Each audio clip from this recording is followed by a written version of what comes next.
흔히 삼총사 하면 유쾌하고 신나는 모험 활극을 떠올리시죠? 그런데 만약 이 이야기의 결말이 우리가 사랑하는 영웅들이 직접 심판자가 되어서 내리는 아주 잔혹한 사형 집행이라면 어떠실 것 같나요? 네, 맞습니다. 화려한 칼싸움과 우정 뒤에는 사실 피비린내 나는 복수, 그리고 정의란 무엇인가에 대한 아주 서늘한 질문이 숨어 있습니다. 오늘 그 이야기의 진짜 얼굴을 한번 들여다보죠. 이 질문의 진짜 의미를 알려면요, 이야기의 맨 처음이 아니라 맨 마지막 장부터 펼쳐봐야 합니다. 왕의 법이 닿지 않는 깃은 어둠 속에서 열린 아주 섬뜩하고 비밀스런 재판의 현장으로 말이죠. 자, 상상해보세요. 폭풍우가 몰아치는 캄캄한 밤, 한 무리의 남자들이 모여 있습니다. 우리가 알던 바로 그 영웅들이에요. 그런데 분위기가 이상하죠? 이건 결투를 하려는 게 아닙니다. 한 여인을 심판하기 위해 모인 거예요.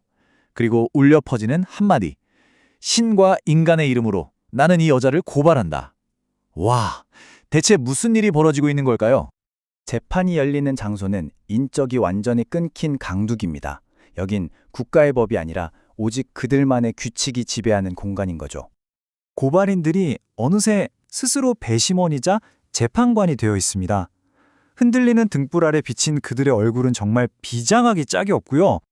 그리고 저 어둠 속을 보세요. 판결을 집행하기 위해 불려온 복면을 쓴 사형 집행인이 조용히 서 있습니다. 대체 이 여인은 누구고 무슨 짓을 했길래 영웅들의 손에 이런 끔찍한 운명을 맞게 된 걸까요? 그 답을 찾으려면 이제 시간을 거슬러 올라가야 합니다. 아주 혈기왕성한 시골 청년, 달타냥이 부푼 꿈을 안고 파리에 막 도착했던 바로 그 순간으로요. 달타냥은 가스코뉴 출신인데요. 당시 가스코뉴 사람들은 용맹하지만 성질 급하고 싸움 잘하기로 아주 유명했습니다.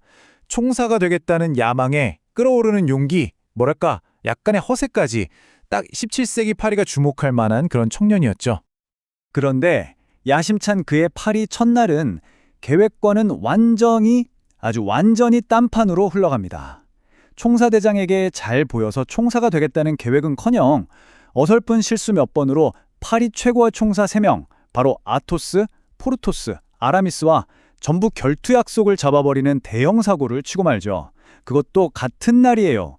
순식간에 총사지망생에서 그냥 무법자 신세가 될 판입니다. 그런데 바로 그 결투 현장에 추기경의 근위병들이 들이닥칩니다. 당시 파리는 왕과 추기경, 이 두 세력의 보이지 않는 권력 다툼이 정말 팽팽했거든요. 여기서 달타냥은 운명적인 선택을 합니다. 망설임 없이 총사들 편에 서서 같이 싸우죠. 그리고 이 전투의 열기 속에서 평생을 함께할 동지들을 얻게 됩니다. 바로 이 선택 하나가 네 사람을 거대한 정치 게임의 한복판으로 던져넣게 되는데요. 그 게임의 중심에는 추기경의 가장 위험한 무기이자 아름답고 미스테리한 한 여인, 판파탈이 있었습니다. 그녀의 이름은 밀레디 드윈터. 주인인 리슐류의 추기경을 위해서라면 뭐든지 하는 인물입니다. 왕비의 스캔들을 터뜨려 망신을 주려 하고 자기 계획을 방해한 달타냥은 유혹해서 제거하려 들죠.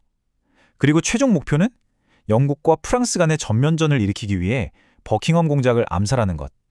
이건 그냥 악당이 아니라 국가를 위협하는 스파이 수준이에요. 달타냥은 밀레디와 얽히고 설키는 위험한 관계 속에서 그녀의 가장 어두운 비밀을 알게 됩니다. 바로 어깨에 새겨진 백합 문양의 낙인. 그건 과거에 중죄를 저지른 범죄자에게 찍는 절대로 지울 수 없는 표식이었습니다.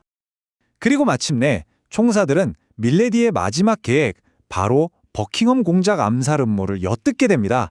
이 순간부터 이 청년들의 모험은 이제 국가의 운명을 건 필사적인 싸움으로 완전히 바뀌게 되죠. 자, 이제 모든 조각이 맞춰졌습니다. 다시 이야기의 잔혹한 클라이맥스, 바로 그 강둑으로 돌아갈 시간이에요. 총사들은 깨달은 겁니다. 밀레디를 막으려면 이제는 법의 테두리를 넘어서야만 한다는 걸요. 그들이 돌아올 수 없는 강을 건너게 된 결정적인 계기는 밀레디의 마지막 복수였습니다. 그녀가 달타냥이 사랑했던 순수한 여인 콘스탄스 보나시웨를 독살해버린 거죠. 콘스탄스는 달타냥의 품에서 비극적인 죽음을 맞이합니다. 이젠 슬픔과 분노밖에 남지 않았죠. 총사들과 동료들은 마침내 밀레디를 찾아냅니다. 그리고 그 외딴 오두막에서 그녀가 평생 저지른 범행들을 하나하나 까발리며 그들만의 재판을 열어요. 남편 살해, 독살미수, 살인교사, 죄목이 정말 끝도 없이 나옵니다. 그리고 그때 가장 충격적인 폭로가 터져 나옵니다.